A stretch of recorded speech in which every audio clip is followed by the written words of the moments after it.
Bonjour et bienvenue. Je suis heureuse que vous soyez ici. Dans l'épisode d'aujourd'hui, je veux vous parler d'un sujet qui me tient particulièrement à cœur et j'appelle ça l'éveil de la conscience, que l'on a tendance à mélanger avec une crise. Pourquoi? Parce que ça vient bousculer le quotidien, ça vient bousculer différentes parties de nous. Et aujourd'hui, je vous invite à aller davantage en profondeur sur le sujet et bien sûr, pour vous inspirer, vous aider à passer à travers ces moments-là, échanger peut-être votre lunette pour que ça soit plus facile et comme à toutes les fins d'épisode, de faire un petit segment place à la coach avec quelques questions de coaching pour vous faire réfléchir et vous outiller pour la suite des choses. Mon nom est Chantal Binet et je vous souhaite la bienvenue à mon podcast Revenir à soi.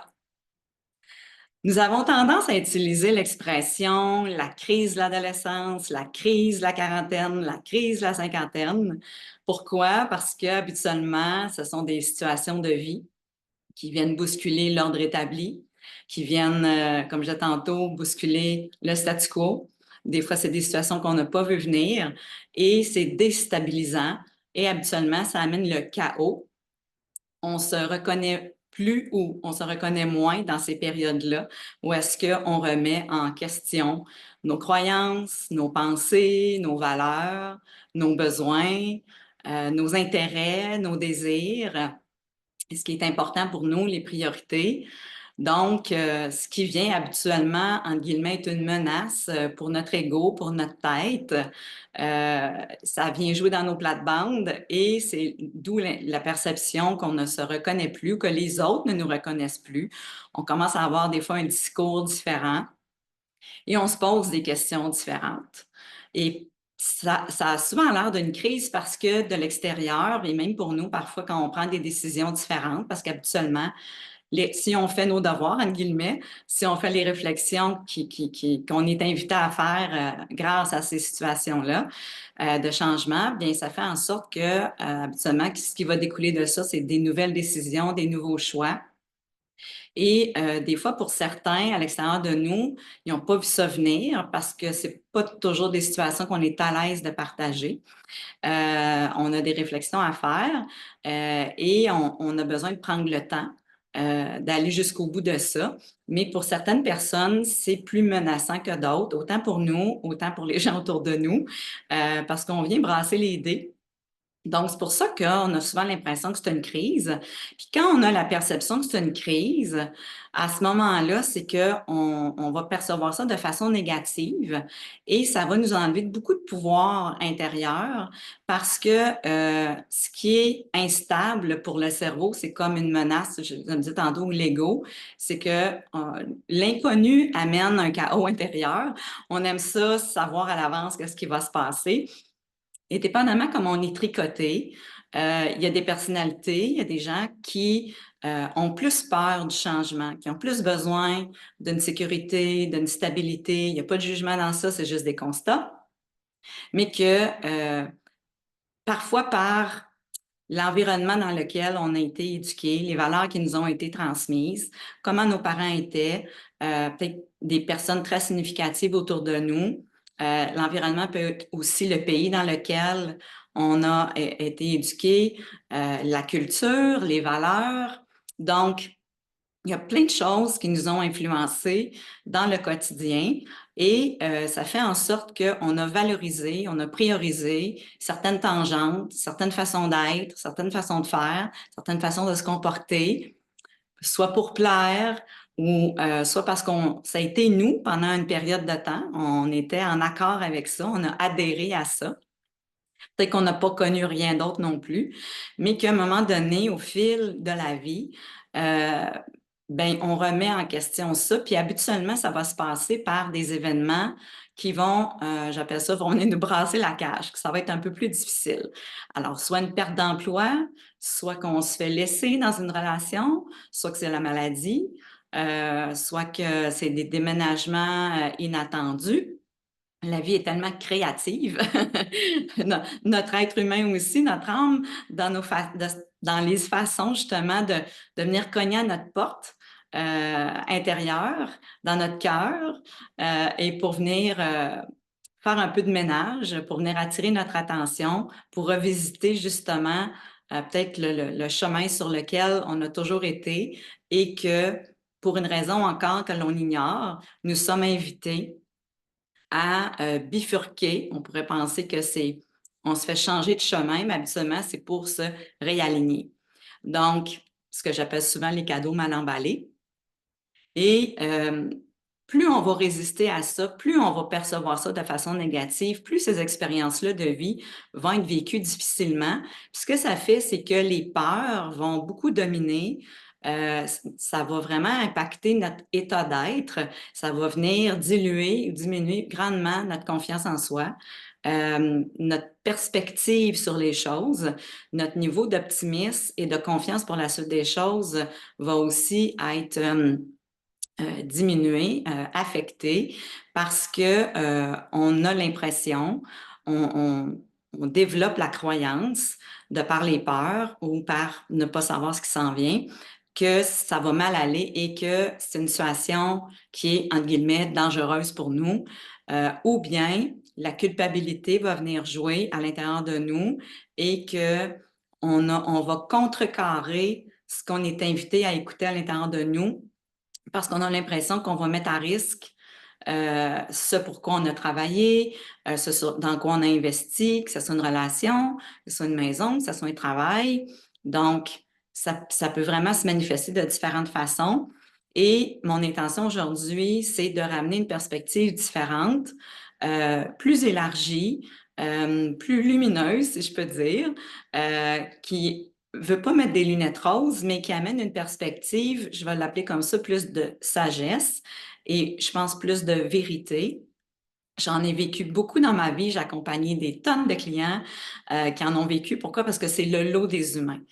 Le processus d'éveil, c'est un processus naturel d'évolution à travers tous les humains, euh, passent au travers, on va le dire comme ça, qui sont invités à écouter au fil de la vie. Pourquoi? Parce que le chemin de vie des humains n'est pas linéaire. Ce n'est pas une ligne droite et on s'aligne et c'est comme ça que ça va être pour le reste de la vie. Comme je disais tantôt, il y a des personnalités qui souhaiteraient plus ça. Puis il y a d'autres personnalités, il y a d'autres personnes, la façon qu'ils sont tricotées, sont plus dans l'aventure, sont plus flexibles, sont plus ouverts, ils ont plus de souplesse à s'adapter, à faire des changements.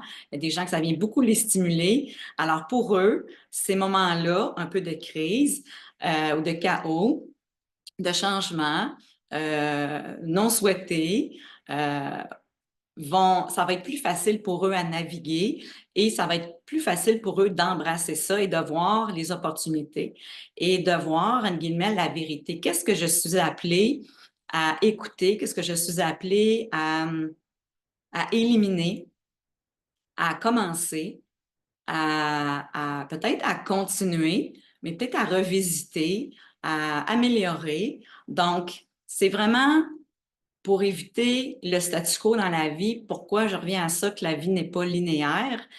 Quand on regarde l'univers en général, euh, tout est en mouvement. Les planètes, les galaxies, les étoiles, tout bouge. Et ce qui est stagnant a tendance à mourir. Alors, les humains, on n'est vraiment pas dans cette dimension-là de stagner. Le cerveau, hein, c'est un muscle qui est très paresseux, si je peux dire, dans le sens que c'est un muscle qui tend à répéter les mêmes mouvements et donc à générer les mêmes patterns de pensée, de réflexion, de peur aussi, de croyance.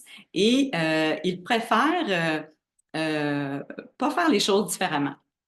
Donc, ça fait en sorte que quand on s'installe dans nos pantoufles, dans notre zone de confort, avec les années, puis il n'y a rien de mal à rester longtemps dans une même situation, c'est pas ça que je veux dire, mais c'est parce automatiquement, même si on est stable dans une relation amoureuse, dans un travail, il y a toujours un mouvement de réinvention, de revisiter les choses, d'améliorer les choses. Et c'est ça le signe que la vie, qu'il y a de la vie, premièrement, et que la vie invite vers l'avant. Donc, Et quand on regarde le parcours de vie de tous les humains, ben, il y a différentes phases, il y a différents cycles aussi dans nos vies. Alors, on a l'enfance, on a l'adolescence, la puberté, on a le jeune adulte, on a la trentaine, la quarantaine, la cinquantaine, on y va beaucoup par dizaines. Chaque décennie, pourquoi on célèbre ça aussi dans nos rituels, on sait qu'il y a autre chose qui va se passer dans ces décennies-là. Et c'est ça les cycles de la vie.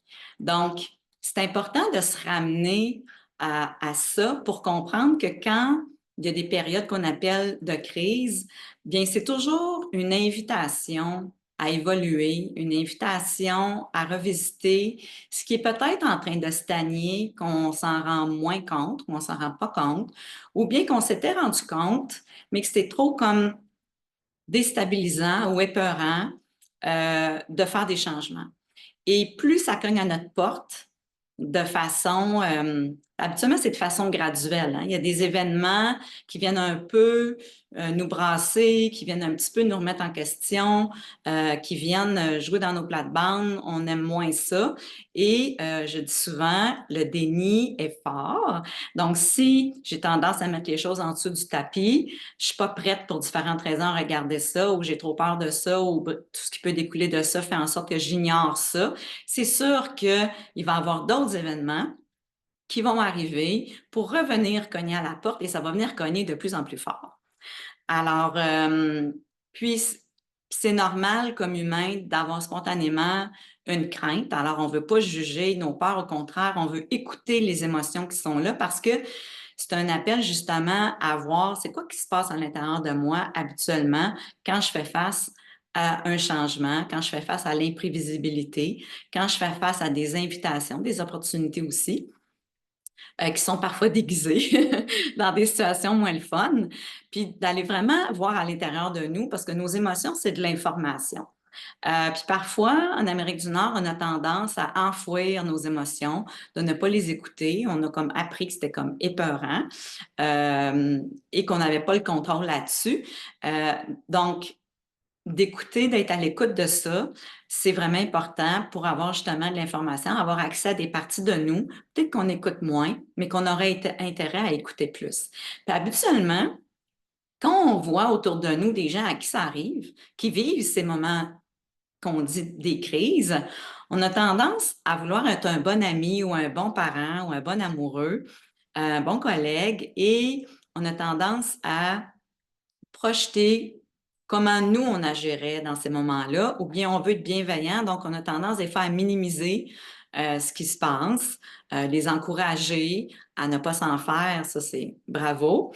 En même temps, quand quelqu'un est en train de réfléchir peut-être à une décision pour peut-être laisser un conjoint de longue date, euh, les gens, par mégarde, je vais dire ça comme ça, ou par inconscience, vont partager à l'autre ce que eux ne feraient pas ou ce que eux feraient, tu sais. Ah, t'es-tu certaine? Tu devrais encore y réfléchir. Tu sais que ça va bousculer toute ta famille. Non, non, non, non, non. Fait que c'est important de comprendre que, je reviens à ça, chaque humain a son chemin de vie. On est venu ici pour vivre différentes choses. Et ces événements-là, je vais appeler ça même dans notre pièce de théâtre ici sur Terre, ben, il y a des événements qui arrivent pour, encore une fois, nous faire évoluer. Donc, ça n'appartient pas aux autres de décider de venir influencer comment nous, on devrait se comporter, comment nous, on devrait être ou ne pas être, ce qu'on devrait faire ou ne pas faire dans certaines situations. C'est correct d'aller chercher de la validation, d'aller chercher des opinions, mais moi, je vous invite toujours à revenir à l'intérieur de vous. C'est vraiment des invitations à revenir à soi, ces situations-là, parce que votre sagesse, votre lumière, votre clarté, votre intuition est à l'intérieur de vous et pas à l'extérieur de vous. Vous pouvez vous inspirer de personnes que vous trouvez peut-être courageux, alignés, rayonnants, euh, que vous sentez, qui ont toujours une sagesse qui porte à l'intérieur d'eux, qui ne sont pas dans le jugement, une bonne écoute. Mais dans le fond, c'est toujours une invitation à ces gens-là, habituellement, c'est parce qu'ils écoutent ce qu'il y a à l'intérieur d'eux, parce que c'est là qu'il y a le moins d'obstacles, si je peux dire. Mais des fois, c'est caché sous des couches d'ego, des couches de peur. Et quand la tête est très forte, ça l'empêche le cœur de parler, ça l'empêche nos tripes de parler. L'intuition, notre cœur, les tripes, ça, c'est pas mal ensemble, c'est pas mal de la même famille. Notre corps aussi, notre corps est porte une grande vérité. Habituellement, dans les moments de crise, c'est des moments où est-ce que ça peut se manifester avec différents symptômes. Soit qu'on a comme plus de migraines, on a plus mal à la gorge, on est plus malade souvent, on a des bronchites à répétition, j'étouffe, la gorge, hein, j'ai de la difficulté à m'exprimer, à, à partager c'est quoi ma vraie vérité, qui je suis vraiment. J'ai plus mal au ventre, fait que ça peut être bénin. Mal au dos, on entend ça tellement souvent. La fibromyalgie, la fatigue chronique, les problèmes de sommeil, des symptômes de dépression. On parle beaucoup de santé mentale, c'est ainsi. Donc, ça peut être autant se manifester dans des malaises physiques ou bien de la santé mentale, émotionnelle. Donc, il y a plein de symptômes qui nous interpellent, qui viennent cogner à notre porte, comme je disais tantôt, qui viennent juste venir faire un petit, excusez l'expression anglophone, check-in, venir faire un petit scan à l'intérieur de nous pour dire c'est quoi qui se passe? C'est quoi c'est quoi qui me bloque? C'est quoi qui me donne tant mal à la tête? C'est quoi qui m'étouffe tant? C'est quoi qui m'empêche de respirer? C'est quoi qui me tient serré? Qu'est-ce qui m'empêche de m'endormir ou de dormir profondément? Qu'est-ce qui m'empêche de prendre les bonnes décisions pour moi? C'est quoi les croyances qui se passent à l'intérieur de moi? C'est quoi les modèles que j'ai eus, que j'ai l'impression que là, je viens trahir? Et la culpabilité, c'est propre à l'ensemble des humains. On le voit plus chez les femmes. Je ne dis pas que les hommes n'ont pas ça, mais on le voit souvent plus chez les femmes. Je vais parler pour le Québec parce que je suis québécoise, mais au Québec, c'est très fort, la culpabilité. C'est sûr que c'est venu beaucoup de la religion catholique. Je ne veux pas lancer des pierres à personne, mais ça a été fort le pouvoir que l'Église et même l'autorité a eu sur nous. Euh, dans les années 40, les années 50, c'était un manque de connaissances à l'époque, c'était l'ego aussi qui était très fort. Donc, sans s'en rendre compte, on baigne dans toutes sortes de conditionnements qui nous empêchent d'être spontanément à l'écoute et je dirais même régulièrement à l'écoute de ce qui se passe en nous, de ce qui veut émerger en nous. Et je le vois tellement en coaching. Euh, Puis même quand j'enseigne au niveau de la gestion du leadership, là aussi, il y a des patterns, il y a des croyances dans l'environnement dans lequel on est. Il y a des choses qui sont comme dans la philosophie de gestion, qui a aussi, parce qu'on voit les mêmes patterns dans une entreprise. Les entreprises aussi ont des cycles puis ont des phases. Eux aussi ont leur ADN. C'est une entité à part entière. Donc, quand on fait toujours les choses de la même façon, et on s'accroche au passé, bien, on va freiner l'évolution. On peut même faire, en guillemets, comme tuer des fois des produits ou des services ou la vie d'une entreprise parce qu'on n'a pas su faire les virages. Pourquoi? Parce que d'être à l'écoute de ces situations-là, euh, quand on est vraiment ouvert à reconnaître que c'est une période d'éveil, ça vient non seulement nous éveiller, mais nous réveiller, c'est que ça demande beaucoup de courage. Ça demande beaucoup de courage, de volonté, d'ouverture, de vraiment être à l'écoute de tout ça. Être à l'écoute, c'est précieux.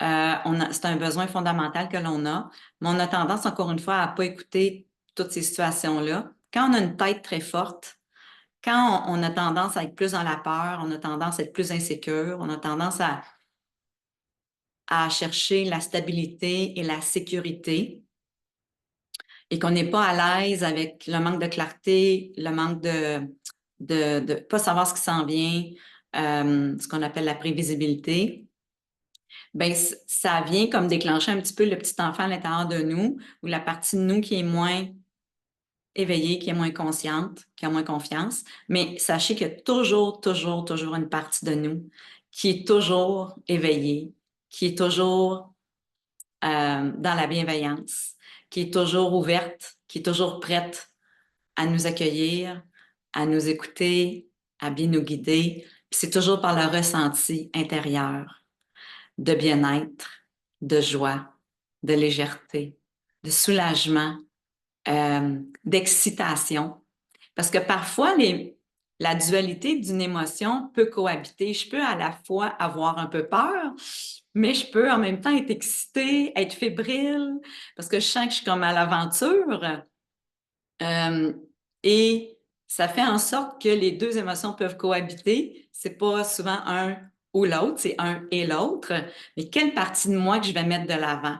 Alors, quand on est dans un espace davantage de curiosité, d'excitation et de joie, même si je ne sais pas ce qui s'en vient, c'est signe qu'on est en train de faire les bons choix. C'est signe qu'on est en train de s'aligner avec le bon chemin, si je peux dire. Puis il y a différentes façons, hein, plusieurs chemins mènent à Rome. Il y a plusieurs façons de répondre à notre chemin de vie, au chemin de notre âme.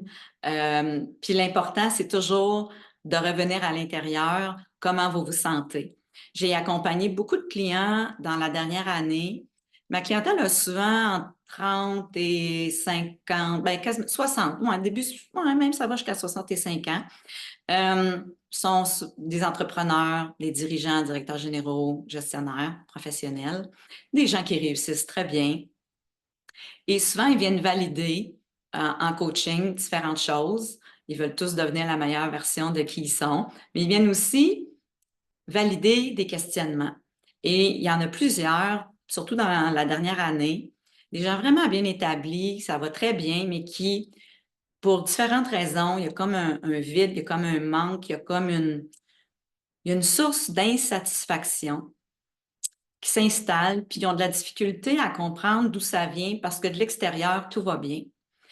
Ou bien, ils vivent des situations qui sont confrontantes au travail, qu'ils n'ont jamais vécues, et même parfois dans leur vie personnelle. Et parce que même si le coaching, c'est du coaching de gestion ou leadership, on ne fait pas la distinction entre le personnel et le professionnel. On est la même personne partout. Donc, c'est sûr qu'il faut adresser les deux aspects.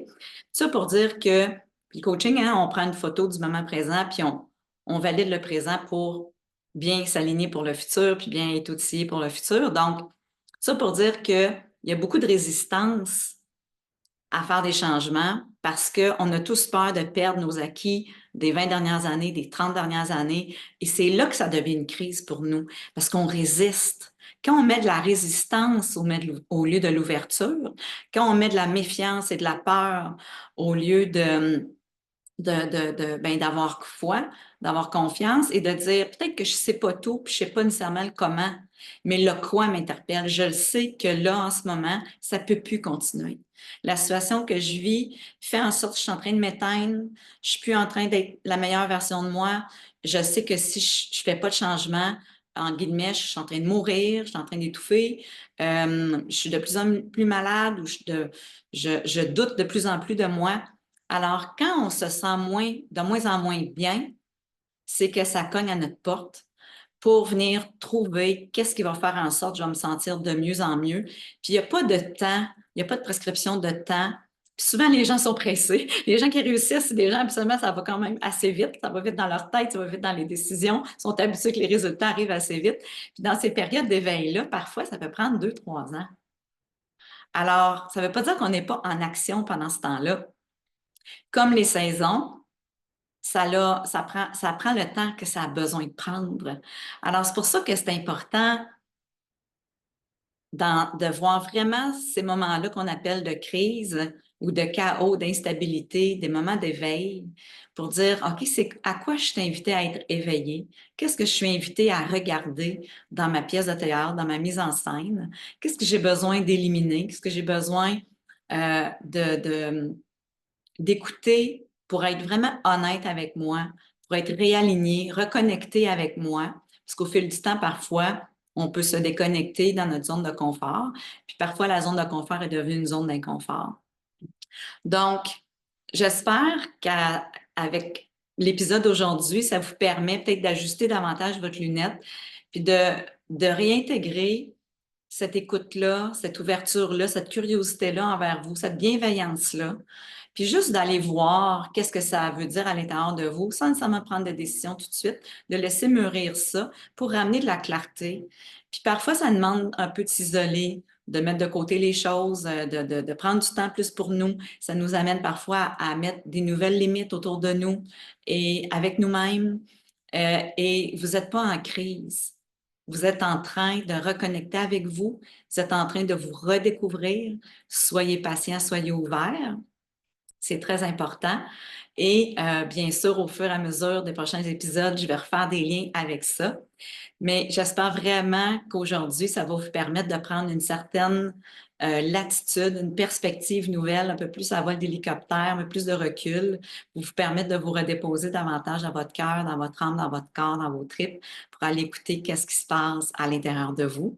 Et je vous laisse avec mes quelques questions de coaching avec mon chapeau de coach. Donc, quels ont été les cadeaux qui ont émergé des situations dites de crise dans le passé dans votre vie? C'est un bon exercice pour aider au cerveau, pour aider à la tête et à notre ego d'être assuré parce qu'on a tous vécu des situations où c'est venu nous brasser, où on est venu faire des changements, puis parfois ça a été imposé, puis qu'avec le recul, on s'est dit, oh wow, quand j'étais là-dedans, jamais je pouvais croire qu'il y avait du bon qui était pour sortir de ça. Jamais, jamais j'aurais pu croire que je serais tellement plus heureuse aujourd'hui, heureux aujourd'hui. Donc, c'est le fun de faire un exercice. Fait que je vous invite à faire l'exercice d'un petit inventaire, de regarder ces moments-là dans le passé, dans votre vie, de voir à quoi ça a contribué pour venir vous sécuriser, puis juste faire un dépôt dans votre seau que ça peut bien se passer, déboucher sur des choses qu'on n'aurait jamais vues, j'aurais jamais pensé. Et ça fait partie des mystères de la vie, des beaux mystères de la vie. Deuxième question. En ce moment, où sentez-vous que ça cogne à votre porte au niveau du cœur, au niveau du corps, pour avoir votre attention, votre bienveillance et le courage de regarder à l'intérieur de vous? Qu'est-ce que ça vient? Qu'est-ce que les événements ou les éléments en ce moment dans votre vie, au niveau de vos sentiments, au niveau des situations, sont en train d'essayer de vous dire? Ça se peut qu'il n'y ait rien en ce moment, mais comme l'évolution est constante, le changement est constant, moi, je vous invite vraiment à juste vous déposer et aller voir à l'intérieur de vous qu'est-ce qui pourrait émerger de ça en ce moment. Et troisième question, quels seraient les bénéfices d'écouter votre cœur, vos tripes, votre intuition et votre corps à ce moment ici? Qu'est-ce que ça vous permettrait? Qu'est-ce qui retomberait de ça? Ce serait quoi les bénéfices, les wow, les cadeaux, les surprises, la magie qui pourrait découler de ça? Alors, en espérant que l'épisode d'aujourd'hui est venu vous inspirer, vous éclairer, vous venir enlever peut-être la pression, euh, des peurs, une certaine résistance, je vous souhaite un beau 2 semaines jusqu'à ce qu'on se reparle dans 2 semaines. Et aimez-vous, soyez doux, soyez bienveillants et soyez fous de vous. À la prochaine!